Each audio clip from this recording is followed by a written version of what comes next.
Muchas gracias, Odelia. Voy a hacer la presentación del evento y empezar por darle gracias a todos por estar aquí, sobre todo a los estudiantes de instituciones administrativas y que aprovechen esta instancia. Creo que la introducción a Henry no es tan necesaria, pero lo voy a hacer por temas académicos. Henry es licenciado en Ciencias Sociales y Políticas en la Universidad Católica Santiago de Guayaquil, también es licenciado en Ciencias Jurídicas en la Universidad Internacional SEC, es abogado también por la misma universidad y tiene un máster en Derecho Administrativo por la Universidad Católica Santiago de Guayaquil. Dentro de los cargos que ha ocupado, y vamos a nombrar unos cuantos por temas de tiempo, ha sido secretario general de la Procuraduría del Estado, secretario general de la muy ilustre Municipalidad de Guayaquil, es actualmente asambleísta reelecto por la provincia del Guayas y es el jefe de la bancada del Partido Social Cristiano Movimiento Madera de Guerrero. Es el director también del Movimiento Madera de Guerrero y una de las cosas que nos llama más la atención y nos interesa a nosotros es que es profesor de Ciencias Políticas y Derecho. Ha participado en cátedras en la Universidad del Pacífico y Universidad de Especialidad de Espíritu Santo y esperamos que en algún momento pueda volver con nosotros. Sin más, muchísimas gracias, Henry, y bienvenidos todos.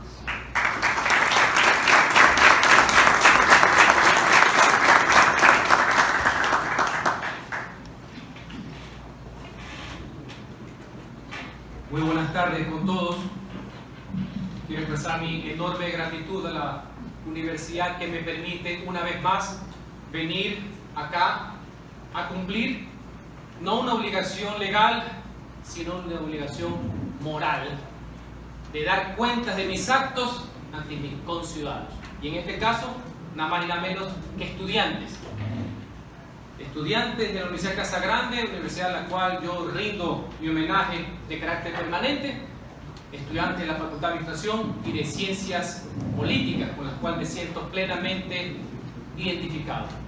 Decía que es una obligación moral porque hay un documento que uno tiene que presentar ante el Consejo de Participación Ciudadana y Control Social. Pero la rendición de cuentas es de carácter permanente. No es coyuntural, es estructural. Es una forma y una concepción de ver el servicio público al cual yo tengo convicción.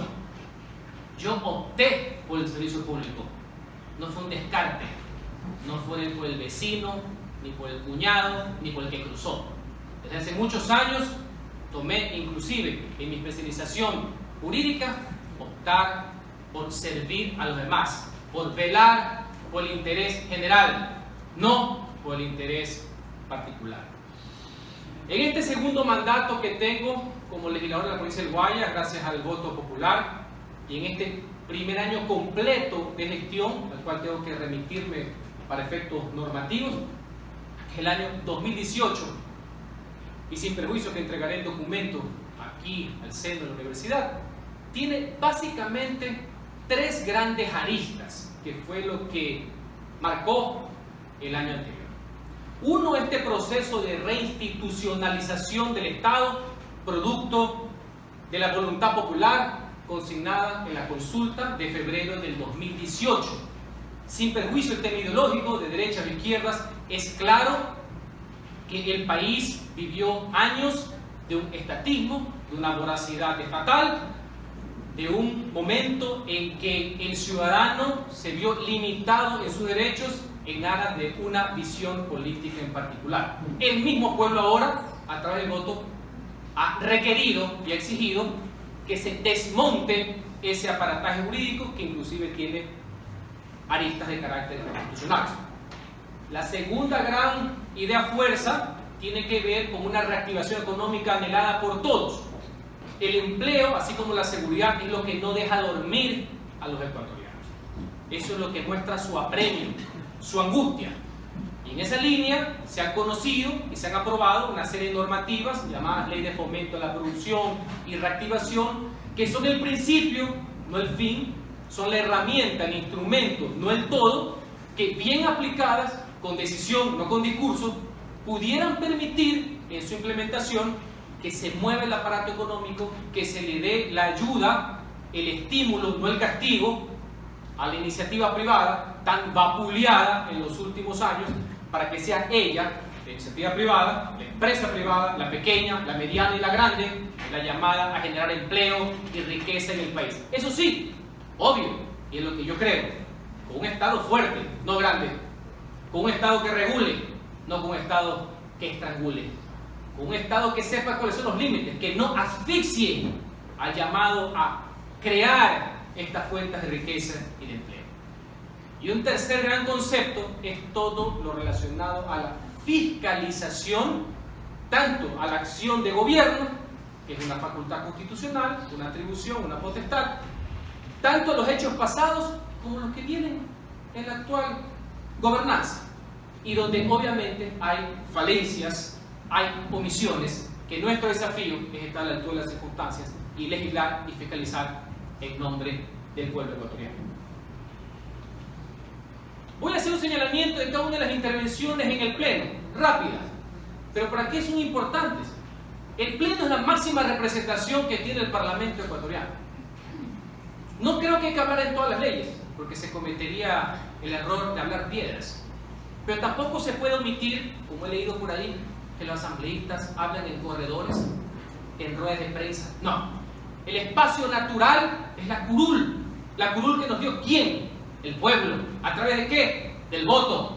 Nosotros no somos designados, somos elegidos. Y el momento en que uno tiene que ejercer la representación, la democracia representativa en nombre de ustedes y no defraudarlos, es cuando uno da los postulados, los criterios, los fundamentos en el discurso en el Pleno, también en las comisiones y también como respaldo en los documentos escritos. Hay unos que no hablan nunca, ¿no? Y otros que hablan mucho y no hablan nada. Vamos. Primer debate, la ley orgánica de lucha contra la corrupción. ¿Iniciativa de quién? De varios legisladores. Iniciativa del legislativo. Esta no es la del ejecutivo, esta no es la del presidente de la República. Tiene, entre otras cosas, un concepto de avanzada que se aplica mucho en Europa. El comiso anticipado, el comiso ante terceros y el comiso ampliado. Figuras novedosas del derecho penal que permiten al Estado recuperar de forma eficiente bienes o recursos mal habidos, fruto de delitos de corrupción, delitos contra la administración pública, entre otros. Este mismo proyecto también le devuelve a la Contraloría General del Estado la facultad de emitir informes previos a la celebración de los contratos, facultad que fue eliminada en el año 2008. Coincidencia o no, cuando comenzó el debate. No quiero decir que antes no existían problemas. Yo no voy a caer en esa demagogia, pero que hubo un ánimo concertado, sistematizado de debilitar la institucionalidad del país para así favorecer a intereses protervos, no tengo la menor duda. Este fue el primer debate. Reitero, desde nuestra bancada siempre hemos estado predispuestos a apoyar cualquier iniciativa, no importa el origen que tenga. Nosotros no somos sectarios. Todo lo que vaya a sumar y no a restar esfuerzos en un tema tan importante como es enfrentar a la lacra contra la corrupción. Proceso de conocimiento, investigación y destitución del presidente de la Asamblea e inicio del proceso político de enjuiciamiento al señor fiscal general del Estado, en ese momento Carlos Vaca, ante públicos y conocidos hechos calificados inclusive de bochornosos que no guardaban ni siquiera la legalidad de lo que se refiere al ejercicio de las potestades como titulares de la Asamblea Nacional. Se lo motivó, se lo justificó, se lo razonó y con 103 votos, una de las votaciones más históricas que existió en la Asamblea Nacional, se procedió en consecuencia. Juicio político al licenciado Carlos Alberto Ochoa Hernández, el ex titular de la Supercom, hoy eliminada por mandato de la ley, con la derogatoria en la ley de comunicación de ese organismo punitivo y perseguidor que fue creado solamente para instrumentar una persecución política a los medios. Él fue el que actuó a destajo, él fue el que se permitió la persecución y por eso fue llevado a juicio político, sin perjuicio que en el interín fue destituido por el Consejo de Participación Ciudadana. Nosotros teníamos que cumplir con el procedimiento, intervenimos y fuimos actores de esa censura. En un capítulo que tiene que ver con la fiscalización, hemos sido parte de todos los procesos de enjuiciamiento político. Y en cada uno de esos que ha llegado al Pleno, nuestra voz ha sido escuchada y nuestro voto ha sido debidamente fundamentado. La fiscalización no se hace solamente en las redes sociales, es integral en todos los espacios. No es que callo en la izquierda y grito en la derecha, es en todos lados y principalmente en la curul legislativa. Este es uno de los temas para mí más importantes, porque estoy en un segundo periodo legislativo donde estamos en nombre del pueblo reversando y derogando todo el andamiaje que fue aprobado en el ejercicio legislativo anterior. Y este fue uno de aquellos, el más importante, que motivó una tara ideológica, una tacha, cuando se le llamó privilegiados a 16.000 ecuatorianos que recibían utilidades. Utilidades que son fruto del esfuerzo, no son una dádiva. Es la unión entre el patrono y el empleado, para que juntos puedan hacer progresar la empresa. Y en esa línea tiene una retribución, que en este orden es del 15%. A alguien se le ocurrió que era una canonjía, a alguien se le ocurrió que eran unos cuantos y les pusieron unas etiquetas y les quitaron esas utilidades. Muchas, pocas, a partir de $9.000. No importa. Como lo dije en el año 2015, no se puede perjudicar un derecho para garantizar otro. No se puede garantizar un derecho vulnerando otro derecho. Siempre fue inconstitucional. Y en esta resolución exhortamos a la Corte, a quien nosotros ya habíamos solicitado en una demanda por escrito como ciudadanos, el cargo más importante que hay en la democracia, que sea derogado y eliminado. Esta fue la resolución, esta fue la intervención. Días después, la Corte Constitucional derogó esa parte pertinente de la ley llamada de justicia laboral. Imagínense los nombres, ¿no? Justicia laboral, que consagró una injusticia. Aquí hay uno de los líderes de ese colectivo que conoce, que no de ahora, cuando todo el mundo se sube a la coyuntura, sino de siempre, con los postulados que hemos creído, defendimos esa causa.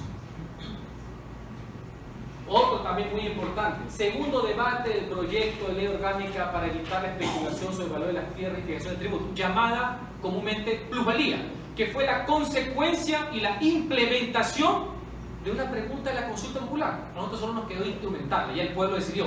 En correcto. Esta fue la norma también aprobada en el 2016, donde poco más era un delito comprar y vender un bien y ganar una utilidad, que en bienes inmuebles se denomina plusvalía, que es la ganancia, y que en la época de mi abuelita ha sido del 10%. No les voy a quitar el tiempo contando todos los ejemplos que se dijo en esa época. Se dijo en el año 2016 que nadie debía ganar cuando compra un bien, que si gana todo tiene que ser para el Estado, que en otros países era el 90%, y todas esas tachas y todos esos ejemplos, que sí saben lo que pasó, ¿no? Hicieron que la economía se contraiga, que la gente, porque la economía es social, es de sensibilidad, es de percepciones, no son reglas escritas sobre piedra, haga que el sector inmobiliario se paralice, la construcción se paralice, nadie invirtió, ¿y quién fue el primer sacrificado? El empleo. Pues bien, en el año 2018, con consulta, el pueblo dijo basta y nosotros con la ley lo implementamos.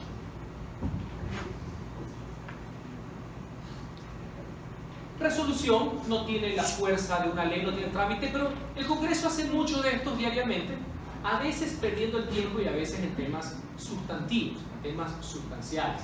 En este caso, pudimos vía resolución tirar abajo una mala práctica que venía de muchos años en la Asamblea, que para nosotros puede ejercer nuestro derecho constitucional y legal de pedir información como la tienen ustedes. Todos ustedes, los ciudadanos, en base a la ley de transparencia, tienen el derecho a exigir a cualquier miembro de la administración pública a que en 10 días le entregue la información. Pero nosotros, los legisladores, no podemos hacerlo. Tenemos que pedirle permiso al presidente de la Asamblea, para que el presidente de la Asamblea, si es que le gustaba, se le envíe al ministro de Estado, para saber si respondía. Con esta resolución, como no puede ser de otra manera, dejamos sin efecto ese tema y ahorita la aplicación indirecta como está la ley. Juicio político del fiscal Carlos Vaca Mancheno, un hombre que nunca debió haber llegado ni siquiera a ese puesto, le quedaba grande, ese puesto le goteaba por todos lados. Era un tuitero del despacho de Carondelet, que fruto de un concurso inentendible no sacó 10 sobre 10, poco más sacaba 11 sobre 10. Bueno, ese señor, producto del enjuiciamiento al señor presidente de la Asamblea, la consecuencia es que también tiene que ser censurado. ¿Cómo fue? 129 votos a favor de la institución. Resolución sobre la importancia del Consejo de Participación Ciudadana y Control Social. En esos meses, después que se eligió al doctor Trujillo, hubieron muchas voces críticas sobre la labor que hace este Consejo, que nace del mandato popular, es transitorio, tiene facultades extraordinarias, no exento de errores, nadie es infalible, todos lo hacemos, todos cometemos errores, pero ante la teoría del caos, nosotros creímos importante motivar una resolución para respaldar sus actuaciones, no un cheque en blanco, respaldar sus decisiones en aras de este proceso de reinstitucionalización que requiere y demanda el Ecuador.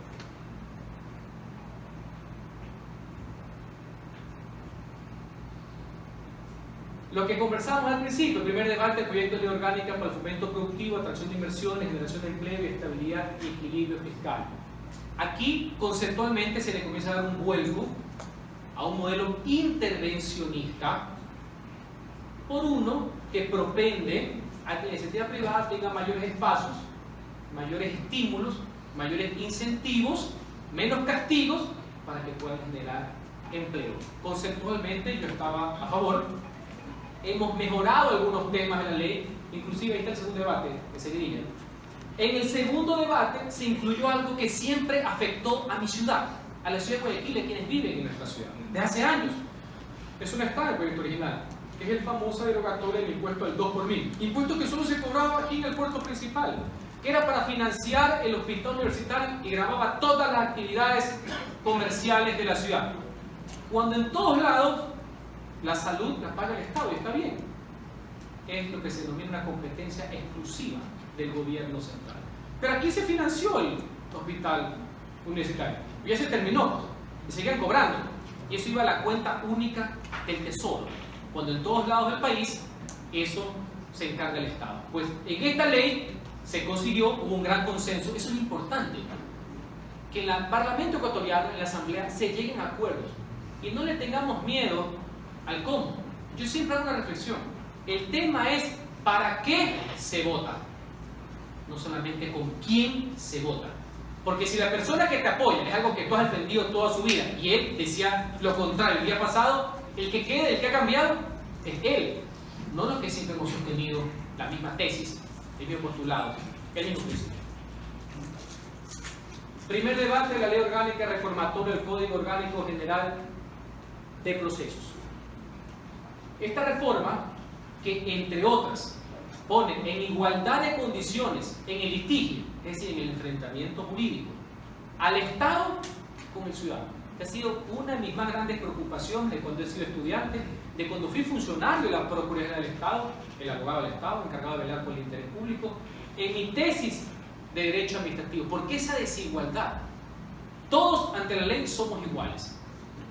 Ese documento, el primer debate, fue sustentado, tiene muchísimas otras cosas, pero para mí la más importante, y este también el segundo debate, fue vetado por inconstitucional por el señor Presidente de la República y está ahorita en trámite en la Corte, nueva Corte que ha sido elegida, que tiene miembros muy respetables, inteligentes, no dependientes, y ojalá que también estén a la altura de las circunstancias históricas del país, y ojalá vean que el proyecto es positivo. Fue aprobado prácticamente por unanimidad en la Asamblea. Lo que haya que rescatar, rescatemos, porque creo que hará muchísimo bien a la institucionalidad del Ecuador.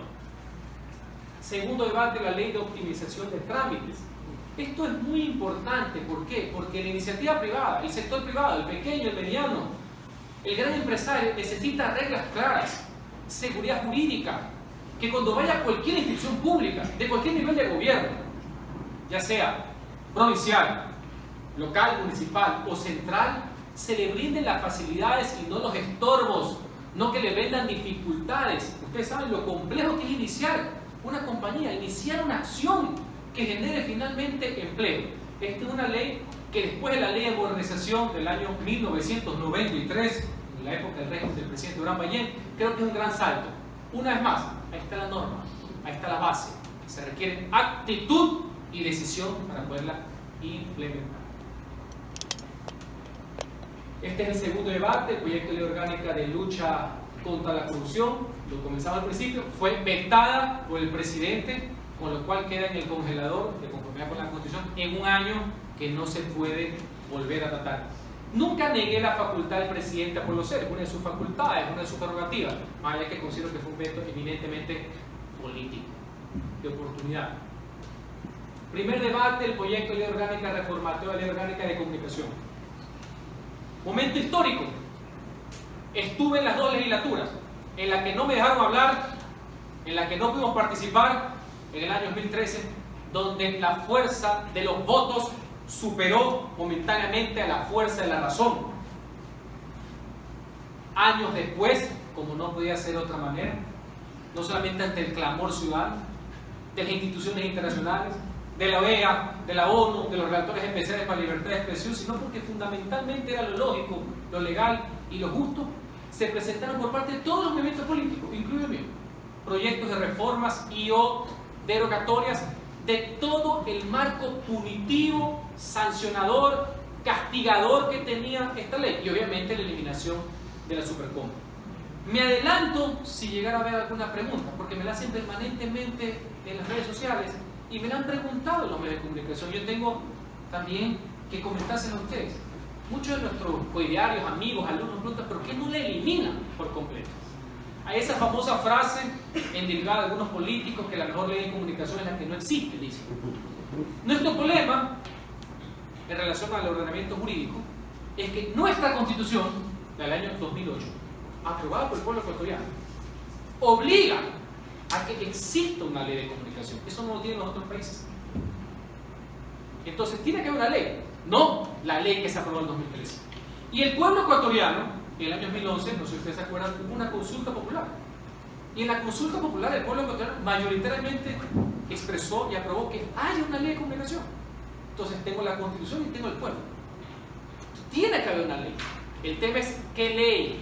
Ahí es donde está el kit del asunto, ahí es donde está lo importante del asunto. Reitero, aquí se elimina todo el aparataje, todo el andamiaje persecutorio que tiene la ley. Hay ciertos rezados que hay que enmendar, como el tema del servicio público de la comunicación, que es el prisma del modelo estatista. Imagínense, querer equiparar a la comunicación, cuyo ejercicio es una garantía constitucional, es un derecho a libertad, que está en el artículo 66 de la Carta Magna, quererlo equiparar a la provisión de agua potable, de luz eléctrica o de teléfono, para que el Estado pueda supervisar, pueda delegar y que pueda sancionar. No, los derechos se tutelan, se protegen, no se someten. Viejo adagio jurídico. Lo mismo, segundo debate de la ley de proceso. Proyecto de resolución que propone reconocer pública la labor cívica y voluntaria que realiza el Hospital León Becerra. Parte de la génesis de Guayaquil. Guayaquil es lo que es gracias a su voluntariado, gracias a las fundaciones sin fines de lucro, gracias a las organizaciones, a las llamadas ONG. Guayaquil, que cuenta con el León Becerra, que es la Sociedad Protectora de la Infancia, que cuenta con la Junta de Beneficencia. Si no hubiera sido por ese tipo de instituciones, Guayaquil hubiera desaparecido. Y repito, el ejemplo no es mío, el ejemplo es del alcalde de la ciudad, pero sirve para ilustrar esta ecuación. El primer hospital público que hubo en la ciudad de Guayaquil lo inauguró el presidente Velasco Ibarra en el quinto Velasquino, 1971, es decir, 141 años después de la fundación de la República del Ecuador. Es decir, que si no hubieran existido los hospitales de la Junta de Beneficencia, los hospitales de la Sociedad Protectora de la Infancia, entre otros, esta ciudad no se hubiera levantado como se levantó cada vez que fue golpeada. Por eso la importancia de hacer respetar sus recursos, la importancia de valorar su loable labor. Altruista, sí, no exenta de errores, también. Y ahí está la exigencia para el Ministerio de Salud, el Ministerio correspondiente, en este caso, de Finanzas. Juicio político al ex ministro de Finanzas, Carlos de la Torre. ¿Por qué? Por mal uso de los fondos de la ley especial dedicada a Manabí y Esmeraldas, producto del lamentable terremoto. Perdimos el juicio. La Constitución de Montecristi tiene ciertas características. A los ministros de Estado, y en este caso un exministro, los equipara el presidente de la República y se necesitan 2/3 partes de la Asamblea, es decir, 91 votos. Se necesitan más votos para escribir un ministro que es designado de un solo plumazo, cuyo único requisito es ser señor, tener más de 18 años o señora o señorita. A diferencia de lo que es para un diputado, que es elegido por el pueblo, 70 votos, o inclusive un procurador, un contador, un superintendente, que se necesitan solo mayoría absoluta 70 votos. Una de las tantas incongruencias que tiene Montecristi, pues es la regla del juego. Pese a la solidez de los argumentos presentados por los bloques pertinentes, perdimos la votación. Primer debate, el proyecto de ley orgánica de recuperación de capitales. Esto se enmarca en esa aspiración legítima que tienen todos los ciudadanos y que tienen también los parlamentarios, de tener leyes que sean eficaces para poder recuperar los recursos producto de actos delictivos, producto de la corrupción, y peor cuando se pasean y te sacan la lengua en la cara con los bienes mal habidos. Nosotros estamos de acuerdo con el concepto, pero hicimos muchísimas intervenciones, acotaciones y observaciones, tanto en el debate como en las respectivas comisiones, porque tenemos recelo y dudas jurídicas de que este trámite se pueda llevar por la vía administrativa.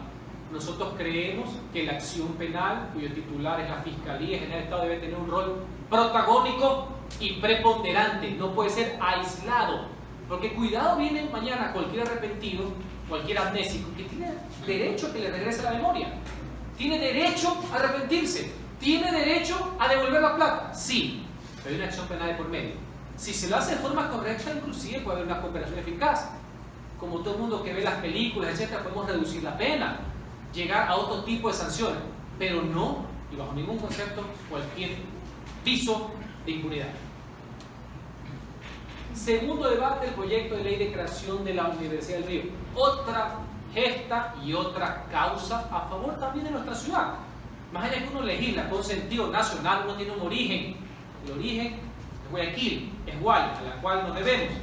Esta universidad nueva, que es la anterior Santa María, fue víctima de los estragos de un centralismo indolente, de una ley de educación superior hecha para fastidiar a los entes privados.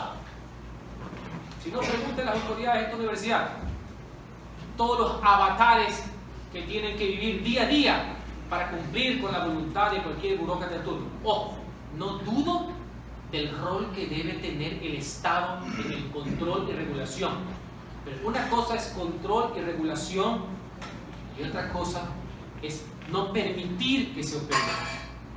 Otra cosa es competir, en este caso, con el privado. Yo no creo que no es una horda primitiva. El Estado debe estar para cumplir ciertos roles, fundamentalmente en materia de educación, en salud, seguridad y justicia. Todo lo demás podemos tener un debate que puede ser delegable o no, pero esa es la razón primordial del Estado. Y en este caso, la educación pública de primera categoría, que sea igual o mejor que la privada, por supuesto, todo el mundo tiene derecho a eso, pero eso no puede constituirse en límite ni en óbiso para entorpecer y fastidiar la labor que hace la iniciativa privada en materia de educación. Esta fue la última intervención del año 2018 en el Pleno. En ejercicio de facultades constitucionales y legales, el primer mandatario presentó una terna para elegir vicepresidente de la República. Es una de las atribuciones que tiene el Parlamento ecuatoriano, que lo tiene en casi todas partes del mundo, que vivimos un régimen republicano y presidencialista.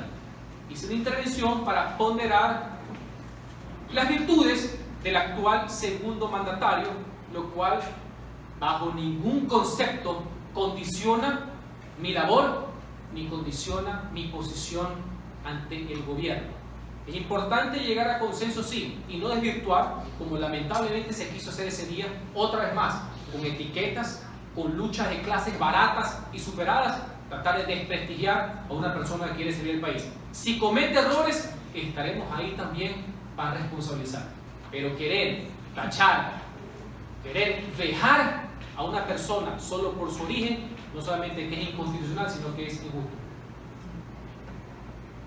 ¿Cuáles son los proyectos que presentamos en este periodo del 2018? Porque hemos presentado en el 2017 y en el actual 2019. Fundamentalmente tres. Un proyecto de ley para el fortalecimiento para la seguridad ciudadana presentado el 15 de febrero del año 2018, que nace de una iniciativa del Consejo Municipal de Guayaquil, aprobada por unanimidad de sus integrantes, 15 concejales de todos los partidos políticos, de todas las tendencias, preocupados por que lamentablemente ciertos pasajes legales parecería que favorecen a los victimarios y no a las víctimas. Y la justicia es para ellos, y las herramientas legales son para ellos. Hay varios componentes legales, y tengo una noticia. En la última semana de actividades parlamentarias fue aprobado el informe para primer debate en la Comisión de Justicia, de la cual yo soy miembro, ya para conocimiento del Pleno de la Asamblea Nacional. Espero que una vez que nos reintegremos podamos sustentarlo. Tiene algunos aspectos importantes. Uno que puede ser discutido, y lo pongo sobre la mesa, es parte de mi trabajo. Una preocupación constante que causa zozobra en la colectividad, y no creo que solamente de Guayaquil, sino a nivel nacional, es que cuando se cometen delitos execrables. ¿Cuáles son los execrables? El asesinato, el robo, el secuestro y violación con muerte, y cuando son pescados infraganti, como se dice, manos en la masa, en la esquina. También desde el punto de vista de carácter jurídico, son delitos en el acto, por así decirlo. El clamor ciudadano, el pedido, la exigencia, es que se muestre el rostro de las personas que han sido detenidas en este acto, ¿ya? El delito flagrante, le llama el derecho penal. Hemos tenido meses discutiendo este tema. En la Asamblea también hay abogados con otras posturas. Creo que todos convergemos en que nos interesan los ciudadanos y su seguridad, pero realmente hay posiciones jurídicas. Para eso es el debate, no la exposición de ideas. Hay gente que considera que eso contraviene la Constitución y la presunción de inocencia que está garantizada en los tratados. En este debate yo he tratado de explicar que no se le dice que la persona es culpable, porque estaríamos violando la Constitución, sino que ha sido detenida en delito flagrante. El miedo que se tiene es que la prensa, ya ni digamos ni siquiera las redes sociales que no están reguladas, la prensa, la televisión, los medios escritos pongan el nombre y digan que es culpable del delito de violación, no detenido en el acto, en el momento, por delito de violación. Entonces creo que podemos llegar a un punto medio. Es un tema legal, pero fundamentalmente es un tema cultural. Es un tema que también nos concierne absolutamente a todos. ¿Qué es lo que queremos? Seguridad.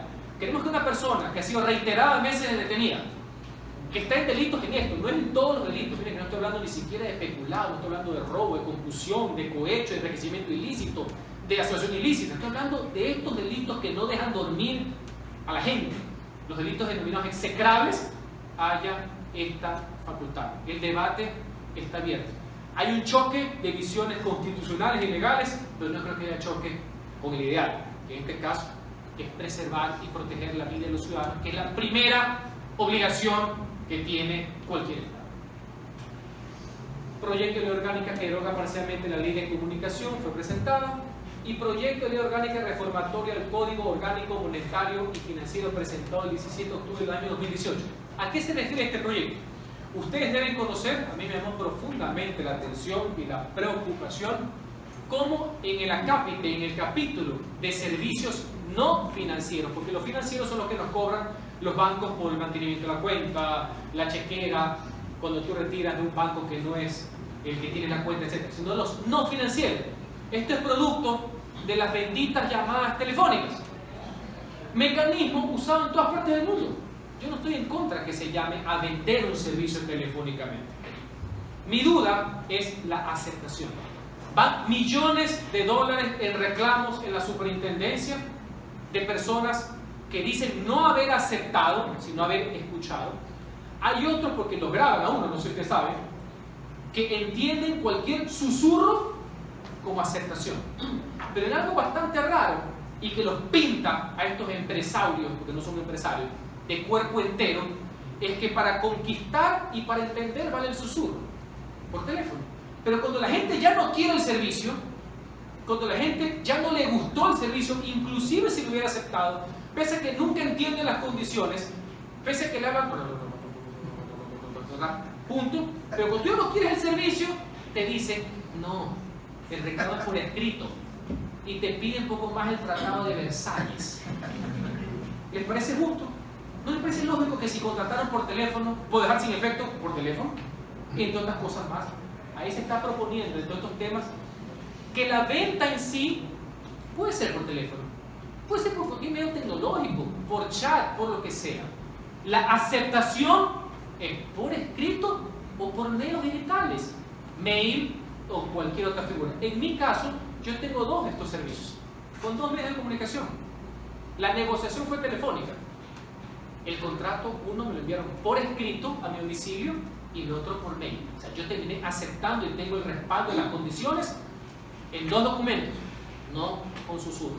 Esto está en la Comisión de lo Tributario y lo Económico, ya está listo para tener debate, entre otras muchas reformas legales. Una vez más, ¿de quiénes nos preocupamos? Yo no tengo nada en contra de los bancos, en esa parte. Los bancos son operadores. Si hay bancos que aparte tienen las compañías y juegan al pepo, ese será un tema que habrá que analizar. Pero yo estoy a favor de la gente, de los ciudadanos, porque a mí me eligieron no para defender intereses particulares, sino para defender intereses generales, el interés público, el interés de la colectividad. Así se resientan y así se pongan a tuitear los dueños de los bancos. Proyecto de ley orgánica para el fomento productivo, atracción de inversiones, también uno no solamente puede hacerlo en el debate, sino que también se lo puede hacer por escrito fundamentado. Hasta las tres leyes y fundamentalmente la ley más importante que hemos tratado en la comisión, que es las reformas al Código Integral Penal. Control político. Una de las fases o facetas o aristas del control político es el acceso a la información, que es un primer paso que a ti te permite, te habilita a tener una idea de cómo vas a proseguir en un proceso de control político y que muchas veces es retaseado, es negado, es blindado y algunas cosas hasta bypaseado con tal de no entregar. Hay pedidos de información al doctor Celi, contador del Estado, que tiene que ver cómo van a ser las sanciones a los magistrados de la Corte Constitucional anterior que no tramitaron la solicitud de informe para genial. Terminó siendo aprobada por el Ministerio de la Ley, porque la misma norma jurídica lo permite, pero los artículos hablan de una responsabilidad por esa omisión. Hay pedidos de información en diversas entidades públicas como son Correos del Ecuador sobre esos desempeños. Pedir información a la Subsecretaría de Memoria Social del Ministerio de Cultura acerca de cuál fue el manejo del tema de los museos de Quito. La respuesta fue mejor que haya sido escrita, dejaron sin efecto las acciones. No creo que haya sido solamente por un petitorio, sino porque la ciudadanía reclamó de forma activa. La Comisión de Fiscalización, en la actual ley que estamos reformando, que le estamos cambiando los roles, ahora va a ser una comisión permanente con miembros que están fijos, no residuales de nuestra comisión, cuyos informes van a ser tramitados por el Pleno. Ya no va a ser la comisión del info, ni el archivo, ni el que voy, ni el que me escondo, ni el que me voy al baño para que los informes no se aprueben. Dejará de ser una comisión con corona, todos pasarán a informes del Pleno. Ahí está cuando fue la sustentación. Ustedes deben comprender algo, estimados conciudadanos y directos estudiantes. Para llegar a un juicio político en el Pleno, hay varias facetas, y para mí la más importante, la más jurídica, la más vital y neurálgica es cuando uno está sustentando en la comisión. Eso es casi una audiencia de tribunal, con sustentaciones que duran una hora y media, con cargos de pruebas. Es lo más parecido a un proceso jurídico, pero la valoración en este caso es política. Hay un testimonio del tema de debate. Otro trabajo que a veces no es ponderado por diversos actores, ciudadanos, por la prensa en algunos casos y por los opinadores, es el trabajo de las comisiones legislativas permanentes, que es lo que funciona en todas partes del mundo. El Pleno es la excepción. En Europa, en el Parlamento Europeo en Bruselas, sesiona una vez al mes. Una vez al mes. Lo que sesiona 4 días a la semana son las comisiones. En Estados Unidos, no sé si ustedes han visto, tienen la oportunidad de ver en C-SPAN, ustedes se dan cuenta de que casi nunca está el Pleno del Congreso junto. Solo muy pocas oportunidades, 2 o 3 veces al año, cuando es el informe de la Unión del Presidente. Pero sí ven permanentemente las audiencias del Senado, ¿no? Las audiencias de los congresistas, donde va todo el mundo, ¿no? Va el ministro de Defensa para que diga cómo va el tema de Afganistán, etc. No quiero tomar como referencia el modelo de Estados Unidos, es solo un ejemplo. E inclusive, no sé si ustedes se fijaron, ustedes que son jóvenes, muchos de ustedes millennials, que hace unos 2 meses fue el segundo hombre más rico de Estados Unidos, el señor Mark Zuckerberg, el dueño de Facebook, acudió al Congreso de Estados Unidos y al Senado de Estados Unidos y lo pusieron adelante, ¿no? Y lo sirvieron, ¿ya? Lo hicieron bailar, sudaba frío por el manejo de Facebook. Estados Unidos, país capitalista, de derecha, dice, y el señor, el segundo más rico de Estados Unidos. ¿Ustedes saben qué pasaría si yo llevo a un empresario privado al Congreso del Pueblo? Me van a decir que soy comunista. No, es para todo, ¿no? Es un ejemplo lo más sencillo, ustedes que son estudiantes de ciencias políticas y de administración. En Estados Unidos va el dueño de Facebook y no pasa nada. Aquí algunas cosas se pueden complicar. Entonces la Comisión de Justicia, que es la comisión que más ha trabajado, la comisión que más audiencias tiene, la comisión que mayor participación ciudadana tiene en todos los aspectos. Cuando vimos el Código de la Niñez, delegados enteros a favor de las causas de la mujer, delegados enteros a favor de los papás que no los dejan ver, y así en todas las leyes. Ahora que estuvimos tramitando las reformas para el debate del Código Integral Penal, capítulo delitos contra la vida, tema del aborto por violación, por citar ejemplo, audiencias escritas, televisadas, pasadas en videoconferencia de cada una de las posturas. Lo mismo con el tema del cannabis terapéutico. Sesionamos de 3 a 4 veces por semana y ahí es donde se van construyendo las leyes, donde inclusive se van generando los debates más interesantes porque son de ida y vuelta. El proceso de construcción de leyes es sumamente interesante. Tratar de convencer con argumentos, no imponer simplemente por la razón del voto, por la fuerza del voto, etc. Y hay 2 ejemplos de las sesiones que hemos tenido. Hay integrantes de muchos fustes de todos los partidos políticos. Recibió una delegación del Estado ecuatoriano, no de la Asamblea, para ir a Washington a hablar por segunda vez con el secretario general Almagro para explicarle cuál es el proceso que está llevando adelante, llamado reinstitucionalización, el Consejo de Participación Ciudadana y Control Social.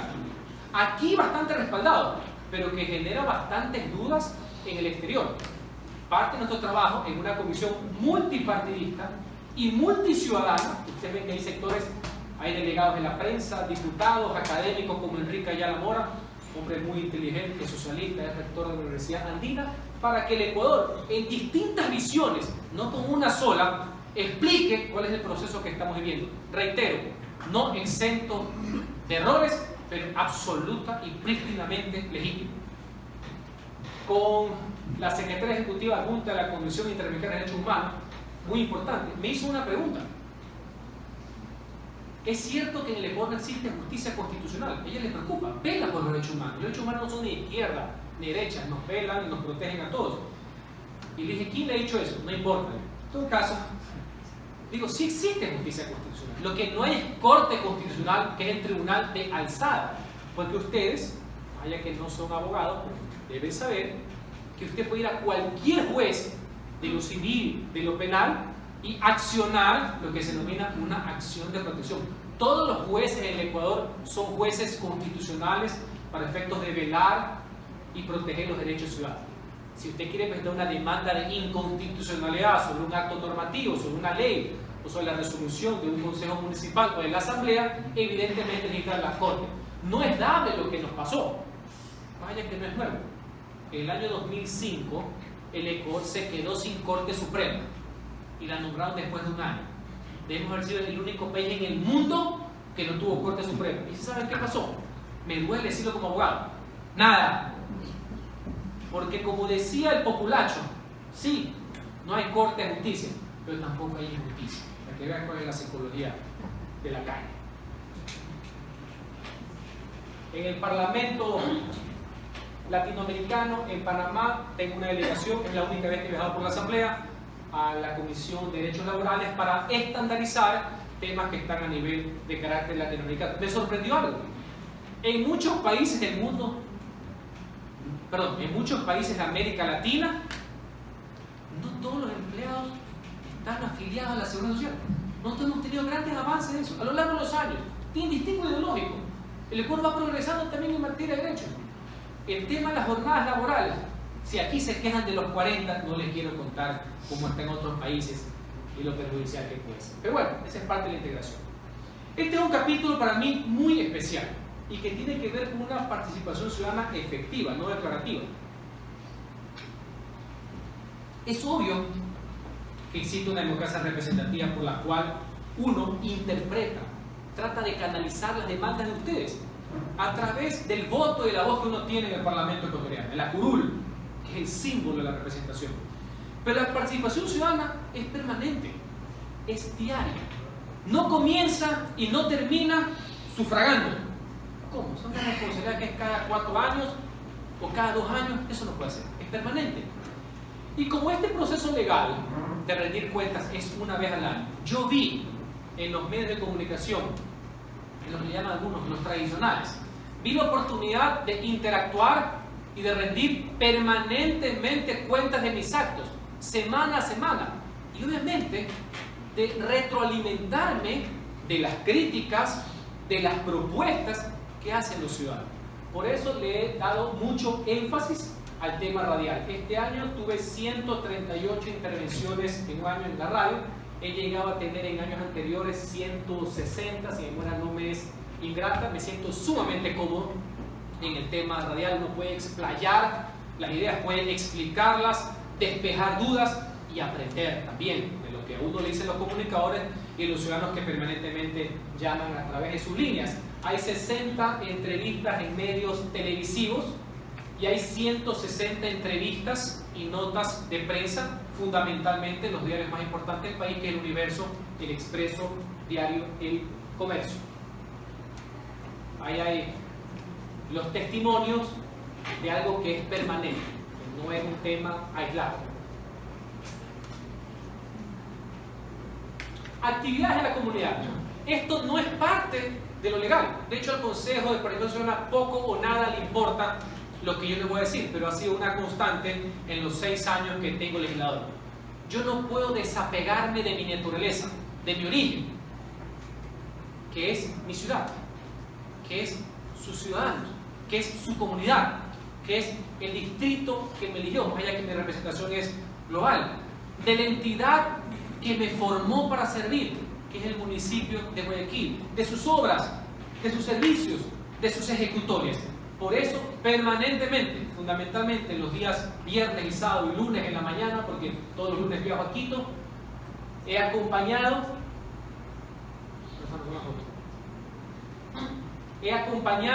en recorridos de obras para conocer las necesidades. Ahí estamos en la Floresta, una gran dirigente, mira. Estamos en la Floresta, en el sector de la parroquia Jimena, todo lo que son las estaciones de bombeo, le entrega de títulos de propiedad, 175.000 títulos de propiedad de legalización a lo largo de todos estos años. Legalizaciones, terrenos privados que a través de leyes especiales como la 37 y la 88 fueron tomadas por el Estado y delegadas al municipio para que puedan ser entregados los títulos, porque el municipio no tiene un solo terreno municipal sin legalizar. Es otra precisión que se hace siempre en los debates.